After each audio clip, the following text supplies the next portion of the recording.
Sir, പല വ്യക്തികൾക്കും ഉള്ളൊരു ഡൗട്ടാണ് ഞാൻ ചോദിക്കാൻ പോകുന്നത്. സ്പിരിച്വാലിറ്റി മെറ്റീരിയലിസവും തമ്മിൽ പലർക്കും ഒരു കൺഫ്യൂഷൻ ഉണ്ട്. ഇത് രണ്ടും ഹാൻഡ് ഇൻ ഹാൻഡ് കൊണ്ടുപോകാൻ പറ്റുമോ എന്നുള്ളതാണ് പലരുടെയും ഡൗട്ട്. അതായത് ഇപ്പോൾ മെഡിറ്റേഷൻ ആയാലും മൈൻഡ് പവർ വർക്ക്ഷോപ്സ് ആയാലും ഇതൊക്കെ ചെയ്ത് കഴിയുമ്പോൾ ഒരു കുടുംബ ജീവിതത്തിലോട്ട് പറ്റില്ലേ, ഒരു സന്യാസ ജീവിതം പോലെ ആയി പോകുമോ, ഇങ്ങനെ ഒരു കൺഫ്യൂഷൻ നിലനിൽക്കുന്നുണ്ട്. എന്താണ് സാറിന് അതിനെപ്പറ്റി പറയാനുള്ളത്? Good question. എന്താണ് മെറ്റീരിയലിസം ആൻഡ് സ്പിരിച്വാലിറ്റി? അപ്പോൾ ഇതിനെക്കുറിച്ച് എനിക്ക് പറയുമ്പോൾ ആക്ച്വലി വേദങ്ങളുടെ ബാക്ക്ഗ്രൗണ്ടിൽ പറയുകയാണെങ്കിൽ നമുക്ക് 6 സുഖങ്ങളാണ് പറയുക. 6 സുഖത്തിനകത്ത് ഏറ്റവും ആദ്യത്തെ മൃഗങ്ങൾക്ക് പോലുമുള്ള ശരീരത്തിൻ്റെ സുഖം എന്ന് പറയുന്നത് നമ്മൾ ടോയ്ലറ്റിൽ പോകുമ്പോൾ വിസർജ്യങ്ങൾ നടത്തുമ്പോഴും നമുക്കുണ്ടാകുന്ന ഒരു റിലീവിങ് ഒരു സുഖമാണ്.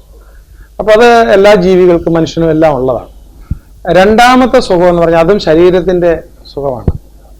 അതിന് പറയുക, ഇപ്പം നമ്മൾ ലൈംഗിക സുഖം, സെക്സിൽ നിന്ന് കിട്ടുന്ന ഒരു ശാരീരിക ബന്ധത്തിൽ നിന്ന് കിട്ടുന്ന സുഖം, അതും ഒരു സുഖമാണ്. മൂന്നാമത്തെ സുഖം നമ്പർ 3. നമ്പർ 3ക്കകത്ത് തന്നെ നമുക്ക് 3 ഭാഗങ്ങളായിട്ട് തിരിക്കാം. അപ്പോൾ അതിനകത്ത് 3 ഭാഗങ്ങളായിട്ട് തിരിക്കുമ്പോൾ മോദം, ആമോദം, പ്രമോദം. ഈ മോദം എന്ന് പറയുമ്പോൾ എന്തെങ്കിലും നമുക്ക് വേണ്ടത് ഒന്ന് ജസ്റ്റ് ഇങ്ങനെ നമ്മളൊന്ന് കാണുമ്പോൾ നമുക്കുണ്ടാകുന്ന ഒരു സുഖ ഫീലിംഗ് ആണ്. ഫോർ എക്സാമ്പിൾ, നല്ല അതിസുന്ദരിയായൊരു പെൺകുട്ടി ബസ് സ്റ്റോപ്പിൽ ബസ് കാത്തു നിൽക്കുന്നു. അപ്പോൾ അത് കണ്ടുകൊണ്ട് നിന്നൊരു യുവാവ് ആ പെൺകുട്ടിയെ നോക്കിയപ്പം അപ്പോൾ അദ്ദേഹത്തിന് ആ പെൺകുട്ടിയുടെ സൗന്ദര്യം കണ്ടപ്പോൾ ഉണ്ടായ ഒരു സുഖമാണ്. വീണ്ടും വീണ്ടും ആ കുട്ടിയെ നോക്കാനായിട്ട് മനസ്സനുവദിക്കുന്ന ഒരു സുഖമാണ് മോദം എന്ന് പറയുന്നത്. അപ്പോൾ അടുത്ത രണ്ടാമത്തെ ലെവൽ എന്ന് പറഞ്ഞാൽ ആമോദം. ആ പെൺകുട്ടിയായിട്ട് അദ്ദേഹത്തിന് കുറച്ചു നേരം ഇരുന്ന് സംസാരിക്കാൻ പറ്റി. അപ്പോൾ ബസ്സുകളൊന്നും ആ വഴിക്ക് വരുന്നില്ല, റോഡ് ബ്ലോക്കാണ്, സമരം കൊണ്ടുമെല്ലാം റോഡുകളെല്ലാം ബ്ലോക്കാണ്. അപ്പോൾ അവർ ഒറ്റപ്പെട്ടു പോയി. അപ്പോൾ ഈ പറഞ്ഞ പോലെ അപ്പം പരസ്പരം അങ്ങോട്ടും ഇങ്ങോട്ടും പരിചയപ്പെട്ടു. അപ്പോൾ അടുത്ത കോഫി ഹൗസിൽ പോയി കോഫി കഴിച്ചു, ഇല്ല ഐസ്ക്രീം കഴിച്ചു. അപ്പോൾ 1 മണിക്കൂറെല്ലാം ഇരുന്ന് അങ്ങോട്ടും ഇങ്ങോട്ടും മനസ്സ് കൈമാറിയപ്പോൾ ഉണ്ടായ ആ പെൺകുട്ടി എക്സ്ക്ലൂസീവായിട്ട് അയാൾ സ്വല്പ നേരം കൂടെ ഇരുത്തിയേക്കാണ്. അപ്പോൾ ഉണ്ടാകുന്ന അദ്ദേഹത്തിൻ്റെ ഫീലിംഗ് ആണ് ആമോദം എന്ന് പറയുന്നത്. അത് കഴിഞ്ഞ് അവർ പല പ്രാവശ്യം പരിചയങ്ങളെ പുതുക്കി വീണ്ടും ഫോണിൽ സംസാരിച്ച് വീണ്ടും പല പ്രാവശ്യമായി. അപ്പോൾ അങ്ങനെ ഒരിക്കൽ ആ പെൺകുട്ടിയുടെ ബർത്ത്ഡേക്ക് ഇയാളെ ക്ഷണിച്ചു. അപ്പോൾ ബർത്ത്ഡേക്ക് ഇയാളോട് ചെല്ലുമ്പോൾ ഇയാൾ മാത്രമേ ഉള്ളൂ. പെൺകുട്ടി പറയുന്നു, ഞാൻ ഏകയാണ്, ഭർത്താവ് എന്നെ കളഞ്ഞിട്ട് പോയതാണ്, വളരെ സുന്ദരിയായ പെണ്ണാണ്. അപ്പോൾ അവിടെ നോക്കിയപ്പോഴത്തേക്ക് പെൺകുട്ടിക്ക് ഇദ്ദേഹം സമ്മാനങ്ങളൊക്കെ വാങ്ങിച്ചുകൊണ്ട് വന്ന് ഒരു കേക്കൊക്കെ ഉണ്ടാക്കി അവർ രണ്ടുപേരുടെ മുറിച്ചു. അതിങ്ങനെ കഴിച്ചുകൊണ്ടിരിക്കുമ്പോഴത്തേക്ക് സമയം അങ്ങനെ പോയി 6 മണി 7 മണിയൊക്കെ ആയി. ഭയങ്കരമായ മഴ വന്നു, ഇയാൾക്ക് പുറത്തേക്ക് പോകാനായിട്ട് പറ്റിയില്ല. ഇയാൾ അപ്പോൾ ഭയങ്കരമായ മഴയാണ്, ഒരു വിധത്തിലും പുറത്തു പോകാൻ പറ്റുന്നില്ല. അപ്പോൾ ചുരുക്കം പറഞ്ഞാൽ അന്ന് അവിടെ കിടന്ന് ഉറങ്ങുന്നു.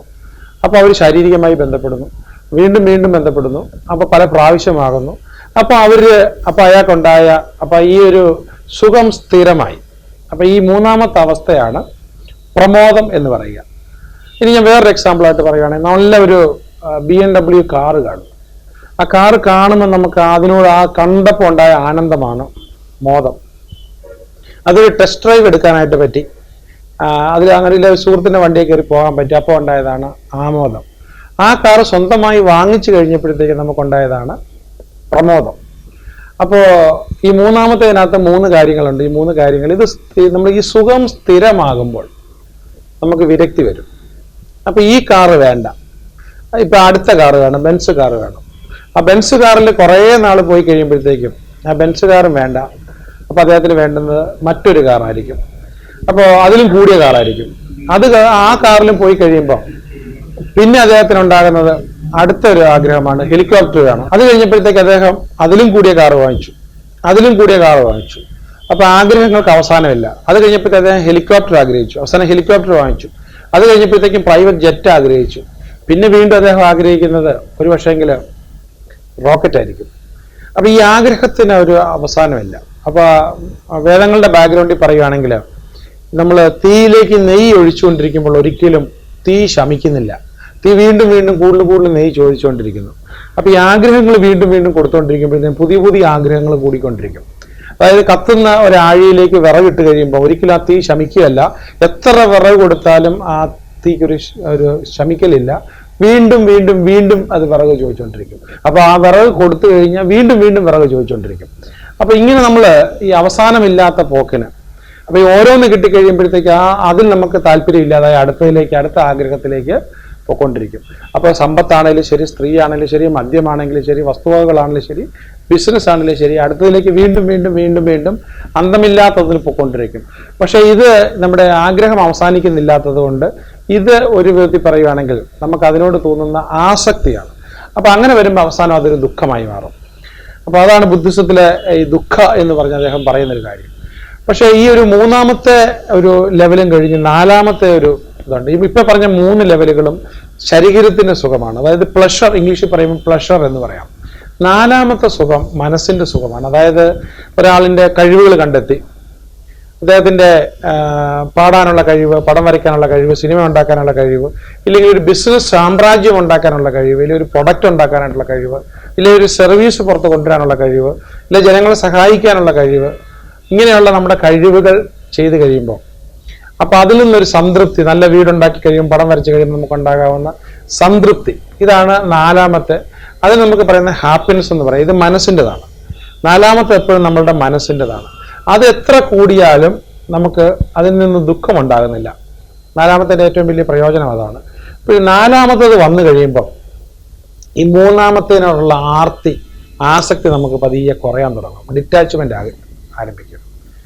ഇനി അതിൻ്റെ മുകളിലാണ് അഞ്ചാമത്തത് ശരിക്കും പറഞ്ഞാൽ നമ്മൾ ജ്ഞാനം ആർജിക്കുമ്പോൾ, ജ്ഞാനം നേടുമ്പോൾ, ജ്ഞാനം പകർന്നു കൊടുക്കുമ്പോൾ, ലോകത്തിൻ്റെ എല്ലാ നിഗൂഢതകളും മനസ്സിലൂടെ നമ്മൾ അതിനെല്ലാം അർത്ഥം കണ്ടെത്തുമ്പോൾ, ഒരു പൂർണ്ണ സത്യാന്വേഷി അതിൽ നിന്നുണ്ടാകുന്ന ചാരിതാർത്ഥ്യം, മറ്റുള്ളവർക്ക് വിദ്യ, ജ്ഞാനം കൊടുക്കുമ്പോൾ നമുക്കുണ്ടാകുന്ന സന്തോഷം, അത് എത്ര കൊടുക്കുന്തോറും, പകർന്നു കൊടുക്കുന്തോറും വർദ്ധിച്ചുകൊണ്ടിരിക്കുന്നത് കൊണ്ട് ഇതിന് പറയാം നമുക്ക് ജോയ്. ഇംഗ്ലീഷിൽ എന്ന് പറയുകയാണെങ്കിൽ JOY, ജോയ് എന്ന് പറയാം.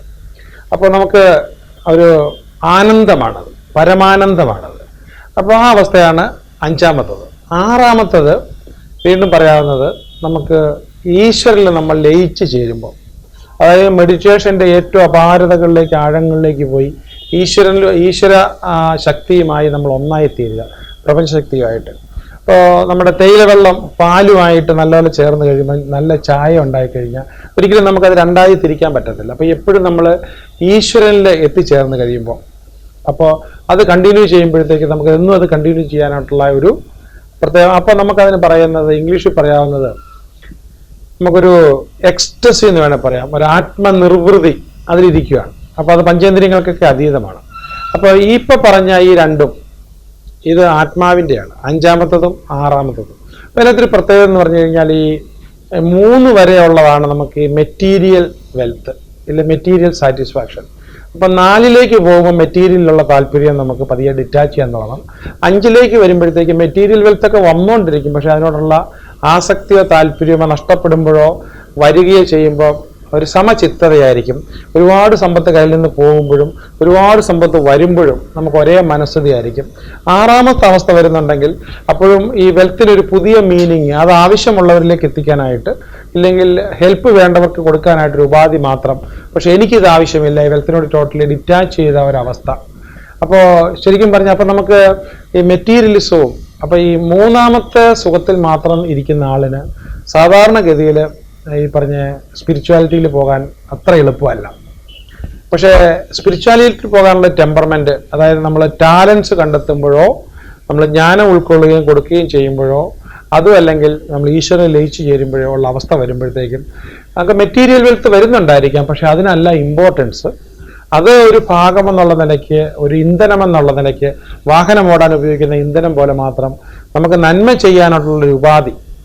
ഇപ്പൊ നമ്മൾ എല്ലാവർക്കും ചിന്തിക്കുമ്പോഴത്തേക്ക് എന്തെങ്കിലുമൊക്കെ ചെറിയ തെറ്റുകളൊക്കെ കാണും. അപ്പോൾ 50 കിലോ നമ്മുടെ ചെറിയ തെറ്റുകളുണ്ടെങ്കിൽ 500 കിലോ നന്മ ചെയ്യുന്നതോടുകൂടി നമ്മുടെ മനസ്സിൽ പുണ്യമായി. അത് 5000 കിലോ നന്മയായിട്ട് വർദ്ധിപ്പിക്കണമെന്നുണ്ടെങ്കിൽ നമുക്ക് സമ്പത്ത് വേണം. അപ്പോൾ സമ്പത്ത് ഒരു സൈഡിൽ കൂടെ വരികയും അത് നന്മയ്ക്ക് വേണ്ടി ചെലവിടുകയൊക്കെ ചെയ്തുകൊണ്ടിരിക്കാം.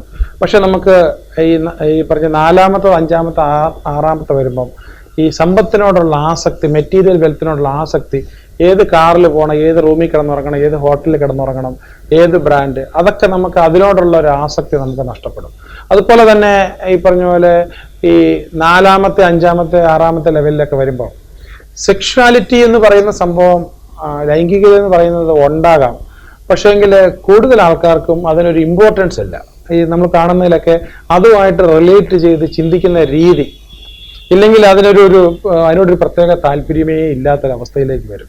അത് സ്ത്രീ ആണെങ്കിലും പുരുഷനാണെങ്കിലും അതല്ല, അതൊരു നോക്കി മൂന്നാമത്തെ ലെവലിലാണ് നമ്മുടെ മനസ്സ്. മൂന്നാമത്തെ മോദം, ആമോദം, പ്രമോദം ഈ അവസ്ഥ നിൽക്കുമ്പോഴത്തേക്കാണ് നമുക്ക് സെക്ഷുവാലിറ്റി പോലുള്ള കാര്യങ്ങളിലൊക്കെ വരുന്നത്.